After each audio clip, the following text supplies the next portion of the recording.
Hello guys, welcome to our channels. మనం ఈరోజు react చేయబోతున్నాం. రవితేజ నుంచి అయితే కొత్త మూవీ అయితే వచ్చింది. అది దాని కొద్దిగా 1 మినిట్ వీడియో అయితే వదిలారు. సో మనం వాచ్ చేద్దాం. మా జాతర అయితే ఫ్లాప్ అయిపోయినట్టుందయ్యా స్వామి. ఫస్ట్ డే కలెక్షనే 0.95 మిలియన్ అయితే వచ్చింది. అంటే 1 crore కూడా చేయలేదు చెప్పాలంటే. ఎందుకు నాకైతే రవితేజ అన్న మంచి కంటెంట్ మీద ఫోకస్ చేయలేదేమో, లేకపోతే ఏమైపోయింది మా ధమాకా మూవీ ఎలా ఉంది మీరే చెప్పండి. అసలు ఏమనుకుంది మూవీ. సో మళ్ళీ అదేనేమో లాస్ట్ అనుకుంటా మేబీ, నాకు తెలిసి. మళ్ళీ ఇప్పుడు వచ్చిన మూవీస్ అన్నీ అంతే వాళ్ళిద్దరు వేరే. ఆయన దాంట్లో చిరంజీవి ఉంటారు, అది కొంచెం ఇది కాదు కాబట్టి. ఇప్పుడు మా జాతర వచ్చింది కదా, అదైతే చెప్పలేము, అది బాగలేదంటారు మొత్తము ఇంటర్వ్యూస్లో. సో ఇప్పుడు ఇదైతే వదిలేరు, చూద్దాము. భక్త మహాశైలకు విజ్ఞప్తి అంట.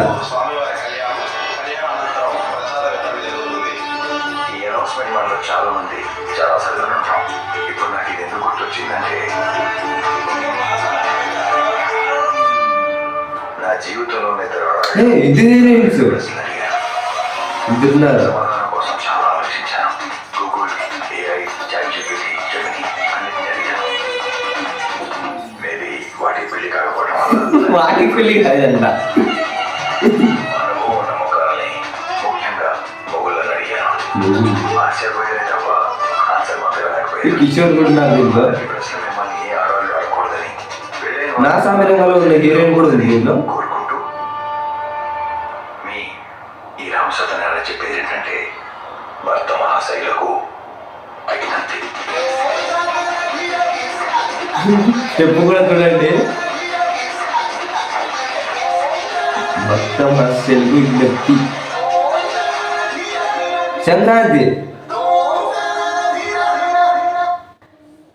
ఎన్ని సినిమాలు వస్తాయి ఆ సంక్రాంతికి. వాము మొత్తం సంక్రాంతికేనా? ఆ సంక్రాంతి ఏమి అసలు పిల్లలు హాలిడేస్కి రావాలి, మూవీస్కి పోతానే ఉండాలనుకుంటారా ఏమి? అసలుకు ఆ సంక్రాంతికి ఎందుకు వదులుతున్నారో నాకైతే అర్థం కాలేదు. ఎన్ని సినిమాలు ఇప్పటికీ, వాము ఎన్ని ఉన్నాయో స్వామి, అసలు ఇన్సిడెంట్ ఉన్నాయి. సో దీని విషయానికి వస్తే కామెడీ ఉంది. ఈ భక్త మహాశైల విజ్ఞప్తి అన్నట్టు కామెడీ ఉంది. రవితేజ అన్న కామెడీ కంటెంట్ మీద ఫోకస్ చేస్తే మేబీ అన్న హిట్ కొట్టచ్చు నిజంగానే. ఎందుకంటే ఆ పర్ఫార్మెన్స్ ఎలా బాధిస్తాడు రవితేజ అన్న అయితే. సో దీంట్లో కిషోర్ కూడా ఉన్నాడు, ఆయన ఉంటే కూడా ఇంకా వేరే లెవెల్లో కామెడీ ఉంటుంది. దీంట్లో 2 హీరోయిన్స్ ఉన్నారయ్యా.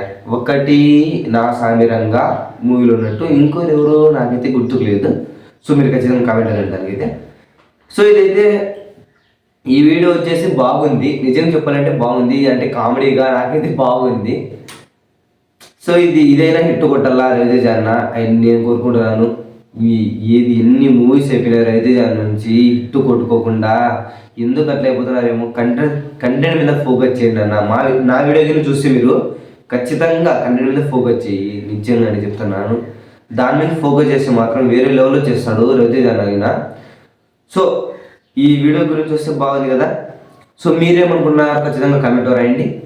ఇలాంటి కంటెంట్ కొంచెం డూ సబ్స్క్రైబ్. Bye bye.